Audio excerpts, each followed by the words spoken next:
Bienvenidos a un episodio más de este podcast Libres para elegir elecciones 2026. Hemos estado produciendo este podcast desde hace ya algunos meses, donde hemos invitado a aspirantes de la presidencia, hemos invitado a analistas políticos, a personas que están vinculadas a empresas de encuestas, también a personas jerarcas de instituciones autónomas y de ministerios, con el propósito de conversar con ellos sobre políticas de Estado que trascienden de una administración a otra. Y básicamente, con estos invitados especiales que he tenido en el podcast, que son funcionarios públicos, lo que he querido enfatizar es qué se está haciendo bueno en estos ministerios o instituciones autónomas y qué debería seguir haciéndose independientemente de quién esté gobernando, quién esté al frente de esas instituciones. Bueno, en esa dirección he invitado hoy a el ministro de Trabajo, don Andrés Romero. Bienvenido, don Andrés. Muchas gracias por invitarme, don Otto, a las órdenes.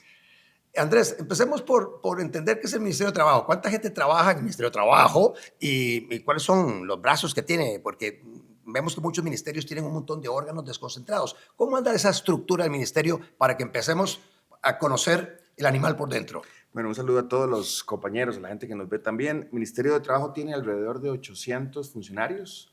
Principalmente, históricamente, ha tenido un rol fundamental en materia de inspección laboral, ¿cierto? Fiscalización de cumplimiento de la normativa laboral. Más recientemente ha tenido un rol más protagónico con temas de promoción del empleo. Ahora vamos a hablar un poco de esto. Y por otro lado, desde el punto de vista de la seguridad social, pues administra fondos de pensiones cerrados, administra el Fondo de Desarrollo Social y Asignaciones Familiares FODESAF, tiene muchos departamentos, muchas direcciones y estamos pensando que para optimizar el servicio y los resultados habría que revisar muy bien los objetivos, el plan estratégico y principalmente el valor público. ¿Qué le agrega al Ministerio a la sociedad? ¿Qué pasa si el Ministerio no existe? ¿Qué pasa si existe determinada unidad o determinado servicio? ¿Están en estos momentos haciendo esas evaluaciones? Nosotros hicimos un plan estratégico muy ambicioso. Generalmente los planes del Ministerio eran a lo interno. Ahora rompimos la metodología. Hicimos un plan con la participación activa de los sectores. Entonces hemos identificado 3 pilares. Primer pilar, promoción del empleo. Ahí estamos trabajando la elaboración de la Política Nacional de Empleo. Este país no ha tenido política de empleo.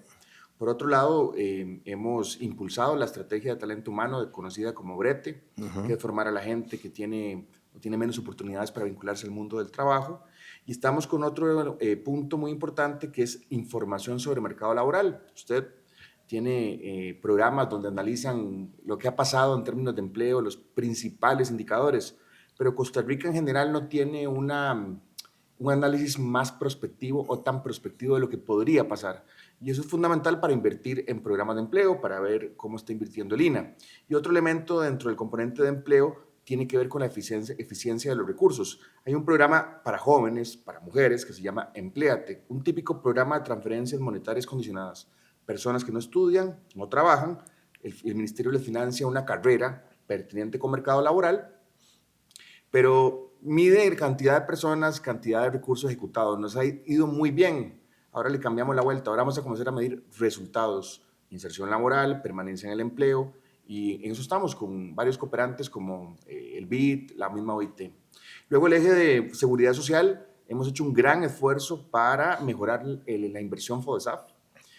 FODESAF tenía una ejecución relativamente baja, ahora estamos a un 99.6%, la ejecución más alta el año pasado de todo FODESAF, y además se ha invertido y se ha incrementado significativamente el presupuesto. Es decir, no solamente aumenta la ejecución, sino el presupuesto. Veíamos en temas tan importantes como es cuido, un aumento de casi el 115% del presupuesto del 22 al 2026. En temas de pensiones, mejorando los procesos, que sean más rápidas las entregas de las pensiones, recuperando algunas sumas. Y en temas de inspección, muy importante, metiendo un componente, sí, de derechos laborales, pero también de competitividad, de sana competencia. Entonces, también hemos venido trabajando en el fortalecimiento de la inspección. Hace algunos meses hicimos un diagnóstico con especialistas de inspección del trabajo en Ginebra, foros internacionales con especialistas de todo el mundo, y estamos elaborando un potencial proyecto de ley que vamos a comenzar a discutir con los sectores, que busca que la inspección analice más datos para focalizar las inspecciones y ataque cosas como informalidad, salarios mínimos, entre otros. Por otro lado, que sea más preventiva, es decir, que las empresas tengan un lugar seguro donde procurar el cumplimiento de la normativa laboral, y también entendemos que hay ciertas infracciones que merecen un tratamiento diferenciado. Así que eso estamos trabajando en este momento en el Ministerio. Y pienso que todos estos procesos, todos estos resultados tienen sí o sí que alterar la estructura del Ministerio para que corran orgánicamente estos procesos. Ahorita regresamos a algunos de esos proyectos o programas. Creo que al inicio de esta administración se estuvo hablando de una reforma estructural en varios ministerios, básicamente eliminando las concentraciones máximas, pero también hubo un planteamiento un poco más ambicioso en el caso del sector social. De hecho, hubo un intento, y creo que se materializó con la presentación de un proyecto de ley que creo que le quitaban el fondo de asignaciones familiares al Ministerio de Trabajo y cambiaba un poco la dinámica. Tal vez, si nos puedes explicar cuál fue la intención de la administración en esa reforma del sector social que se planteó. Bueno, en esta administración también se han dado reducciones importantes con respecto al porcentaje de personas en condición de pobreza. Entonces, el propósito era crear una institución más robusta, más ágil, para que invirtiera mejor recursos y obviamente seguir incidiendo positivamente en esa reducción. Eso pues, tiene un montón de análisis jurídicos, desde el punto de vista de planificación, etc. Entonces la iniciativa está todavía, digamos, en la mesa, pero nosotros no nos hemos quedado nada más con la expectativa de ver qué ocurre con esto, sino que hemos mejorado también la ejecución de FODESAF, como le dije.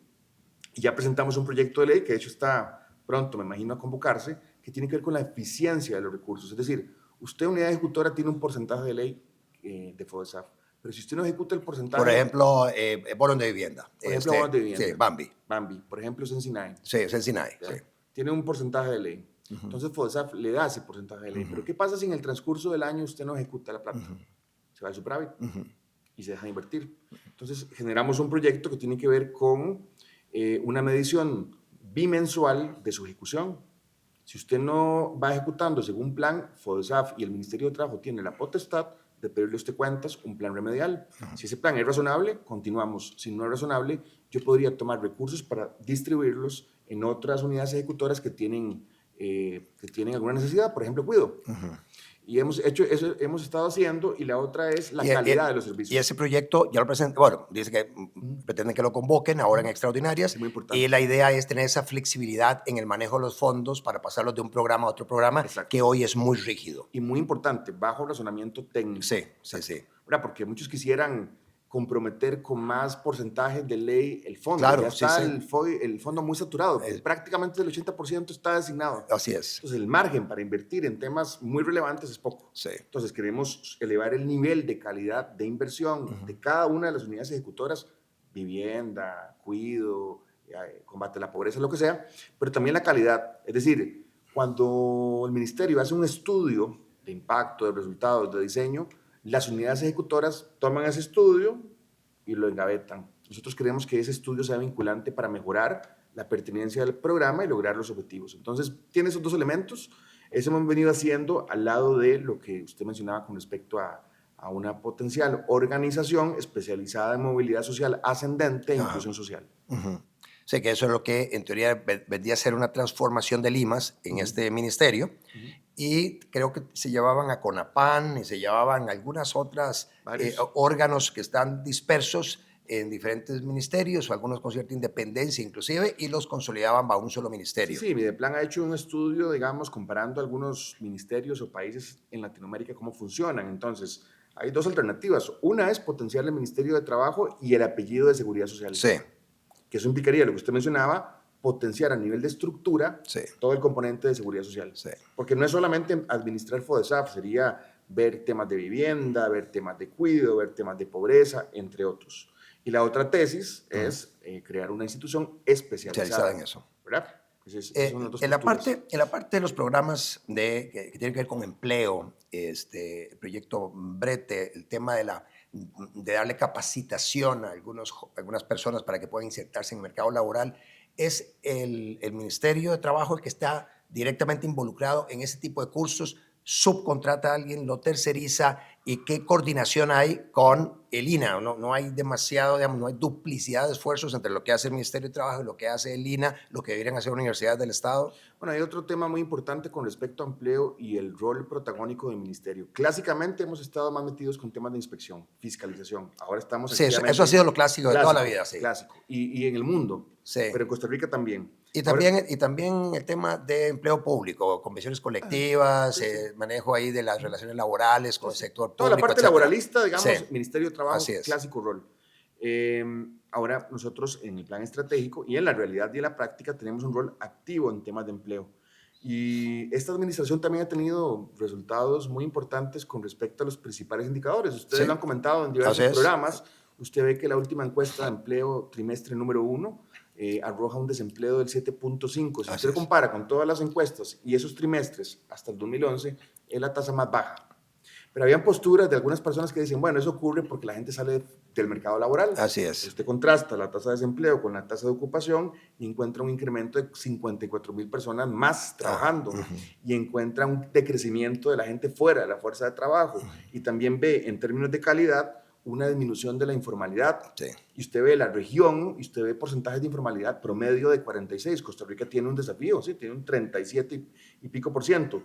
Y ve una disminución del subempleo. Entonces, más allá de la observación de los indicadores, el ministerio debe ser protagonista para incidir con esos indicadores.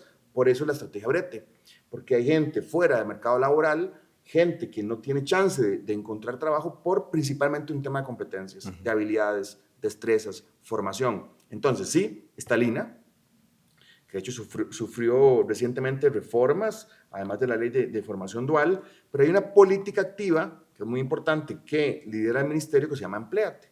Jóvenes que no estudian y no trabajan, gente que tiene, digamos, mayores complicaciones para vincularse al mundo del trabajo. Estoy hablando de jóvenes entre 17 a 24 años, mujeres de 17 a 35 y también personas con discapacidad. Esas transferencias, básicamente lo que hace el ministerio es una especie de formación boutique a la medida de la empresa, con una inserción laboral o porcentajes de inserción laboral altos en turismo, en industria médica, etc. Ese modelo chiquitito, ¿verdad? Nosotros pensamos que debería influenciar al INAH. Es decir, el INAH debería tener también unos indicadores de inserción laboral, de alta pertinencia, de empleabilidad. Así es. Entonces, las políticas activas de mercado laboral, ¿verdad?, que el ministerio ejecuta son complementarias al INAH y pienso que podrían ser modelo para que el INAH siga en esa evolución y desarrollo después de las reformas que ha tenido. Sí, porque el INAH tiene los recursos financieros que tal vez el ministerio no tiene para un programa como ese. Tiene un músculo financiero muy grande a través de un modelo de tercerización, de vouchers, becas, o lo que fuera, como se le llame. Hay posibilidad de darle esas habilidades que requieren estas personas para insertarse más rápido en el mercado laboral. Yo trabajé en el INAH y trabajé con un equipo, con compañeros de trabajo y jefes que creo que teníamos una misión clara, que era la modernización del INAH. Por eso la reforma del INAH y formación dual. Al INAH, en esa reforma se le incluyeron nuevos mecanismos, por ejemplo, los vouchers, becas, otras cosas parecidas a este programa Empléate. La ejecución del año 2021 a la fecha con esos programas ha sido poca. Hay un desafío para el INAH. Sí, hay un desafío. Usted lo dice muy bien. ¿Cómo se financia el INAH? Planillas, 1.5. ¿Cuánto es el porcentaje de ejecución del INAH? ¿Cuánto recauda el INAH? ¿Cuánto subejecuta el INAH? Es decir, recursos es otra paradoja. Es cierto, el desempleo ha venido cayendo en cifras históricas, pero sigue habiendo gente desempleada. Sí, así es. Sí. Esos recursos financieros ociosos, embodegados, empantanados, hay que ponerlos en la mesa de la política pública, al servicio de la gente, al servicio de las empresas, para todavía seguir disminuyendo el desempleo y aumentando la ocupación de calidad. Mencionaste también en una parte al inicio de esta conversación sobre la pertinencia, los estudios de pertinencia de la oferta educativa, pertinencia vinculada al mercado laboral, que esa también ha sido una discusión siempre con el tema ya a nivel universitario, o sea, ¿quién le brinda información a los tomadores de decisión, a los estudiantes que salen de colegio y dicen, bueno, ¿qué me meto a estudiar? ¿Cuáles son las carreras que tienen más potencial? O sea, hacia dónde se perfila nuestro país, que va a haber una gran demanda en esa área, y a lo mejor si esa área es algo que me pueda interesar, me pongo a estudiar eso en lugar de otra carrera que yo pensaba que tal vez me podía dar alguna satisfacción, pero esta otra puedo lograr realizarme como persona, aportarle más a la sociedad, ser más productivo para mí, para mi familia. Ese estudio de pertinencia ¿Ustedes lo realizan? ¿Y cómo hace la gente para informarse de los resultados de esos estudios? Vea, dos cosas. Uno, Empléate trabaja sí o sí con el sector productivo y con empresas. Entonces, ¿qué necesita? ¿Cuáles son las habilidades? ¿Cómo armo la malla curricular? Por eso decía que la inserción laboral de Empléate es alta. Pero eso se hace de la mano con las empresas. con las empresas. Sí, con las empresas. ¿Y eso es con las cámaras organizadas o cómo se hace También eso? con cámaras y o empresas. Y o empresas. ¿Okay? Pero ese modelo Empléate para nosotros no es suficiente. Nosotros pensamos que debería haber no un observatorio de mercado laboral que vea retrospectivamente el empleo, sino datos administrativos, proyecciones de empleo, proyecciones de actividad productiva, proyecciones de inversión, para ir planificando hoy lo que debería ocurrir en términos de talento humano para el 2027, para el 2028. Carreras, eso no existe. Sí, carreras o habilidades que no van a ser requeridas por el mercado laboral, sustituidas por inteligencia artificial, por ejemplo. Una anticipación de eso, decir, oh, pucha, usted está en esta actividad económica, a la vuelta de la esquina, la inteligencia artificial se va a encargar de hacer lo que usted hace hoy, así que vaya reconvirtiéndose, vaya Totalmente. Buscando esa ocupación de nuevas hoy habilidades. No va a existir. Así es. O esta ocupación de hoy se va a transformar. Ajá. Usted, trabajador, tiene que mejorar estas habilidades o desarrollar estas destrezas para mantenerse en el empleo. Y usted, persona desempleada, debería estudiar este set de carreras que tienen altos índices o potenciales índices de empleabilidad. Ese sistema de información de mercado laboral no existe. Estamos trabajando en la elaboración de ese sistema. Ahí sí estamos involucrados con el Instituto Nacional de Estadísticas y Censo, nosotros como Ministerio de Trabajo, el INA y Academia, con el apoyo de la OIT. Entonces la idea es que en esta administración ese sistema de información más prospectiva sobre el mercado laboral incida en cómo planifico los servicios INA, Empléate, universidad, etcétera, y además cómo hago la orientación laboral, porque cuando, por ejemplo, yo tomé la decisión de estudiar una carrera, a mí nadie me dijo, mire, además de sus actitudes y aptitudes con respecto a esta profesión, la tasa de desempleo de esa profesión es así, y la otra tasa de desempleo de otra profesión es así. Y yo no tomé la decisión basada en datos de potencial inserción laboral. Eso es lo que deberíamos como Costa Rica llegar, y eso se llama Sistema de Información de Mercado Laboral, que estamos desarrollando con OIT y que esperamos que en esta administración quede para esa toma de decisión de inversión. En la parte de educación dual, ministro, en Alemania es muy fuerte, y ellos, cuando se estuvo discutiendo el proyecto de educación dual en Costa Rica, siempre se hablaba de que hay ciertas personas que sí tienen, vamos, habilidades, tienen talentos para obtener un grado académico universitario, eso les permite luego generar ciertos ingresos.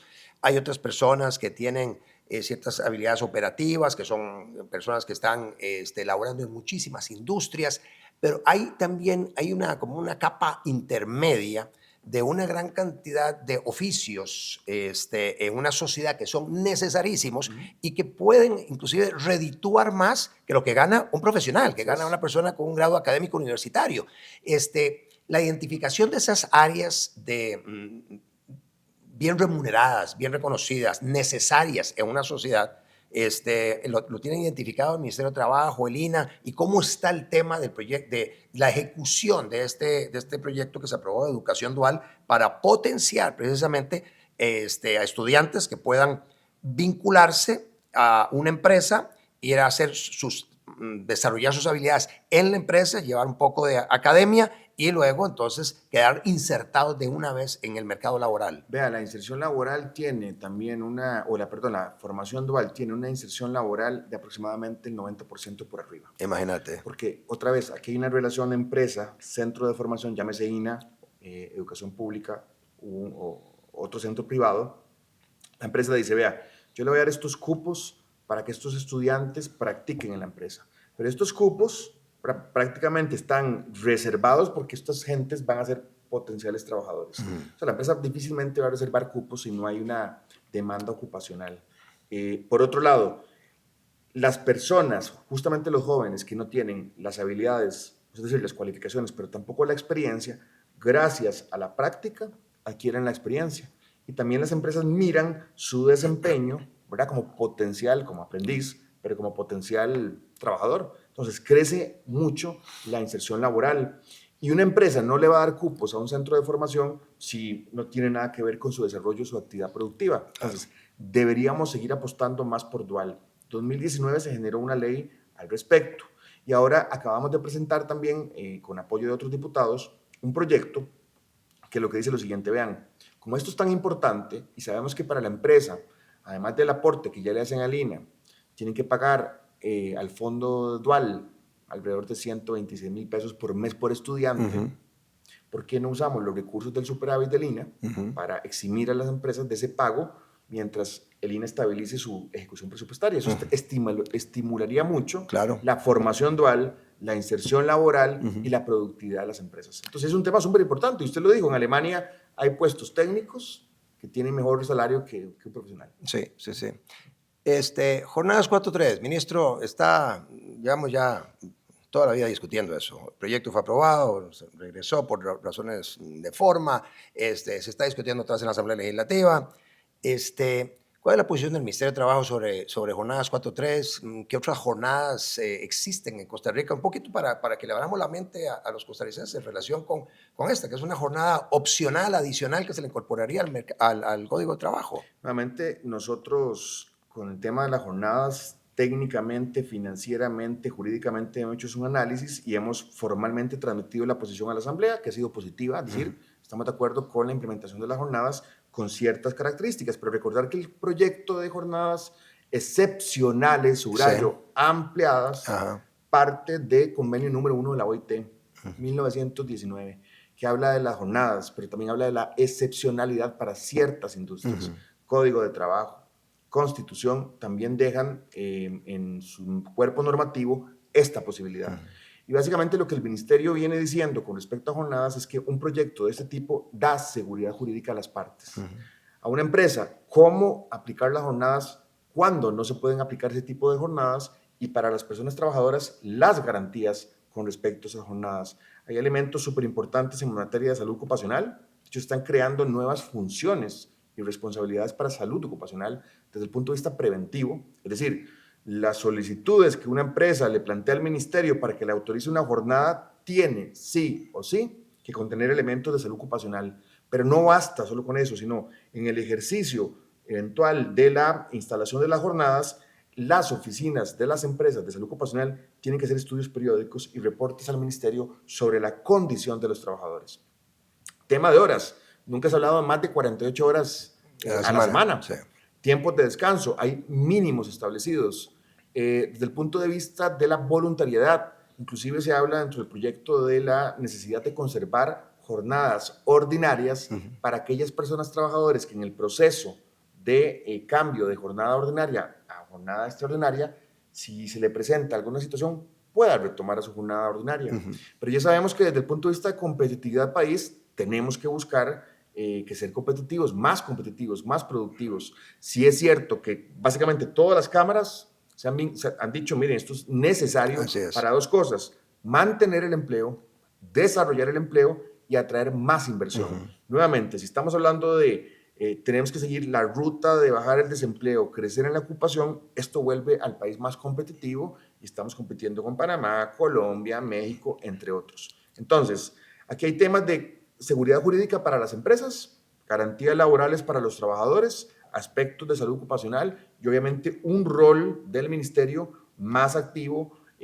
Antes de la habilitación de una jornada, el ministerio debe de valorar la condición de la empresa para decirles autorizo o rechazo su jornada. Estoy hablando desde el punto de vista del perfil ocupacional, es excepcional, es muy calificado. No es que cualquier empresa de las 4 sectores que son manufactura tecnificada, ciencias para la vida, servicios corporativos y servicios de apoyo, todas esas ramas de actividad van a tener todas las ocupaciones a todos los trabajadores en jornadas excepcionales. De esas 4, el ministerio va a decir cuáles van a ser los perfiles ocupacionales. Y le va a pedir a la empresa que presente aspectos de salud ocupacional, salariales, ¿verdad? Para decirles, le autorizo esa jornada. Va a estar el ministerio vigilante de la aplicación de la jornada y además, si no hay cumplimiento, pues también se dice, hay un mecanismo donde la persona trabajadora puede denunciar ágilmente a través del mecanismo que se dispone en ley para que el ministerio haga la inspección y corrija lo que tengan que corregir. Y yo no creo que ninguna de estas empresas se jueguen una potencial multa, pero más allá de la multa, reputacionalmente algún problema en términos de mala aplicación de jornadas.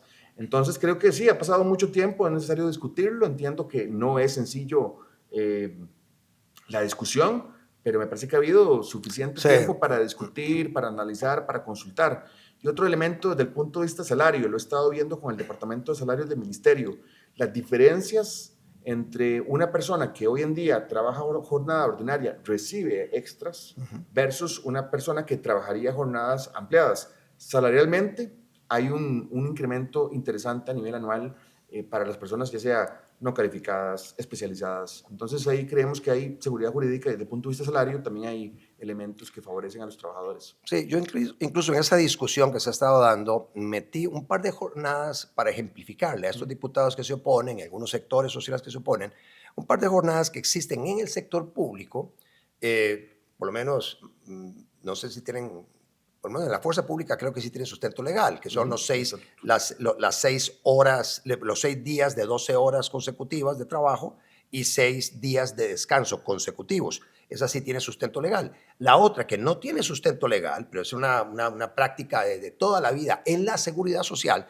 tenemos a decenas de miles de funcionarios de la Caja Costarricense del Seguro Social que trabajan horas extraordinarias como si fueran ordinarias. Entonces trabajan jornadas de 12 horas, 5 días consecutivos, jornadas de 12 horas con 2 días de descanso, y vaya usted a tocarle una hora extra a estas personas, decir, no, mire, ya eso que se está ordinariando, sus horas extra que se están ordinariando, eso no es legal, eso violenta la normativa, así que vamos a trabajar, vamos a modelos de 8 horas y usted de Caja Costarricense de Seguro Social empieza a montar roles. Y aquí no se vale que se pague tantas, que se paguen en forma ordinaria las horas extraordinarias. Pero eso ha venido funcionando y yo no he visto a ninguna de esas personas que hoy se oponen a las jornadas 4-3 levantar la voz en contra de esa forma de trabajo en la Caja Costarricense del Seguro Social. Usted puede preguntarle al ministro de Seguridad, pero ¿por qué pasa eso en seguridad pública? ¿Por qué seguridad jurídica?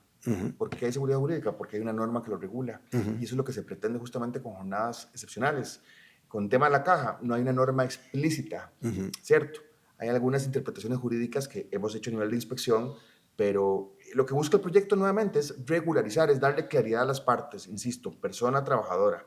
Usted va a tener beneficios, usted va a tener, que no es la 4-3, usted va a tener jornada diurna, jornada nocturna, va a tener días libres, va a tener días absolutos de descanso entre una jornada completa y la siguiente, usted va a tener unas fijaciones salariales mínimas por encima de una persona que trabaja a la ordinaria, usted va a tener que aplicar esa jornada de manera voluntaria, ¿cierto? Usted puede tener el derecho de retornar a su jornada ordinaria si está estudiando, si tiene una condición de cuidado. Hay otros elementos que también plantea el proyecto que tienen que ver con servicios complementarios, como son transporte. Dice, la empresa deberá facilitar transporte cuando una persona en una determinada jornada no tenga el transporte público. La empresa deberá atender recomendaciones del Ministerio de Trabajo en materia de cuidado. Ahora le mencionaba la ejecución del FODESAF y de un incremento del 115%, eso se traduce en más cupos. Sí, claro. Hay otros elementos que hay que ir colocando, copago, etcétera. Pero bueno, en fin, el Ministerio es cada vez más activo en la sociedad costarricense, en términos de empleo, de protección de los derechos del trabajador y obviamente la armonía en relación con el sector productivo y la seguridad social con FODESAF. Hoy está Andrés Romero al frente del Ministerio de Trabajo, Rodrigo Chávez en la cabeza del Poder Ejecutivo. ¿Qué políticas de Estado que se han venido, digamos, poniendo en práctica en este periodo, ministro, debería mantenerse en la siguiente administración independientemente de quién esté al frente de la cartera del Ministerio de Trabajo? Política de empleo y política de talento humano para seguir creciendo en términos de gente que ya consigue trabajo y disminución del desempleo.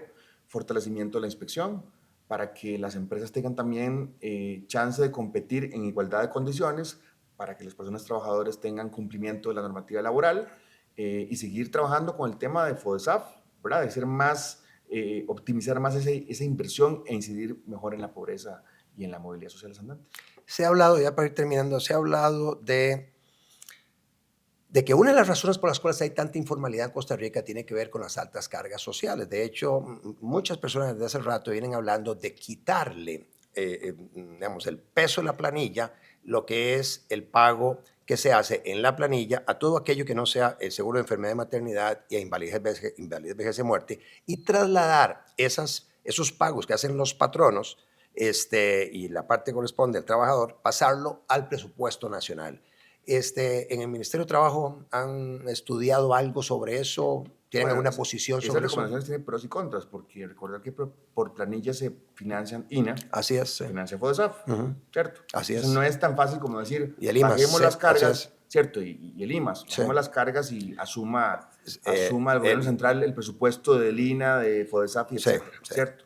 Entonces hay que tener cuidado con eso. Yo creo que sí hay un punto intermedio que urge y lo estamos haciendo, y es la calidad de ejecución e inversión de ese gasto. No es cuánta plata, además, es la efectividad y el resultado del gasto. Entonces le decía, un incremento del presupuesto FODESAF, un incremento de la ejecución presupuestaria, un proyecto de ley para que lo que FODESAF dice con respecto a la pertinencia de los programas asociados con movilidad sea vinculante. No es que yo nada más ejecuto la plata y nada, no. ¿Cuál es su impacto, su resultado en términos de movilidad social? Y así con empleo. No se trata de tener el INA 180 mil millones que recibe por año y ejecutar un 85, 80 y nada pasa. No, es ese presupuesto debe ejecutarse, pero debe ser en carreras altamente pertinentes. Ya hablábamos de formación dual, hablábamos de lograr tema de vouchers, datos de inserción laboral, y creo que ahí se va a generar un retorno positivo a la hacienda pública, gracias al crecimiento de las planillas. ¿Un mensaje final, ministro? A toda la gente, decirles que el ministerio cada vez es más protagónico, no solamente en la defensa de los derechos laborales, sino en posibilitar e incrementar chance para que la gente consiga un empleo de calidad. Eso lo hemos venido trabajando gracias a diálogo social, con apoyo de agencias especializadas con fundamento técnico, etcétera, y estamos cada vez más a la orden de la gente, no solamente en el Valle Central, sino fuera de todo el GAM. Esa es la misión de este ministerio: crear las políticas públicas que le sirva a la gente para mejorar su calidad de vida a través de un empleo de calidad.